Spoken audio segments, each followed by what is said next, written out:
بسم اللہ الرحمن الرحیم۔ السلام علیکم ورحمۃ اللہ وبرکاتہ۔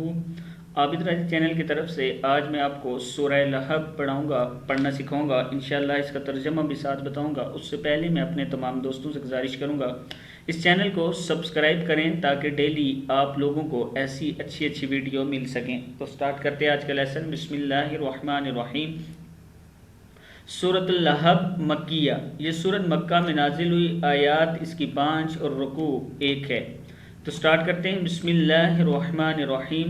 تبت، بازبر تا بت، تبت ید ابی لہب و تب، کیا ہے؟ تبت ید، یا زبر یا، دال زبر الف مد دا، ید ابی، آ بازر یا بی، ابی لہبیوں، لاہا بادو زر واو بیوں، لہبیوں و تب، پھر ایک بار پڑھ لیں۔ تبت ید ابی لہبیوں و تب، ابو لہب کے دونوں ہاتھ ٹوٹ جائیں، وہ تباہ ہو جائے، اس نے ہمارے حبیب پر ہاتھ اٹھانے کی کوشش کی، تب یہ آیت نازل ہوئی۔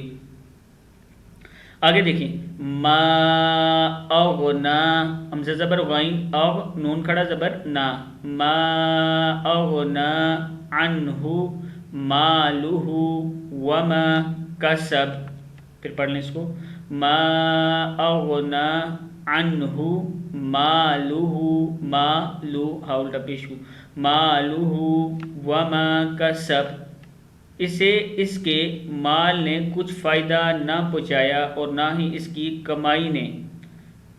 سیصلی نارا ذات لہب، کیا ہے؟ سین زبر سا، یا زبر صاد، یس، سیصلی نارا ذات لہب، ان قریب وہ شعلوں والی آگ میں جا پڑے گا۔ وامرأتہ، کیا ہے؟ وامرأتہ، اس کے خبیث عورت بھی جو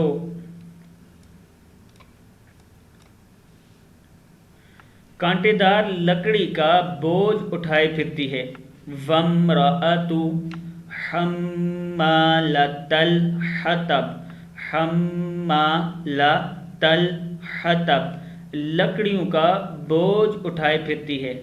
فی جیدہا، فی جیدہا حبل من مسد، کیا ہے؟ فی جیدہا حبل من مسد، اس کی گردن میں کھجور کی چھال کا رس ہوگا جس سے کانٹوں کا گٹھیا باندھی جاتی ہے۔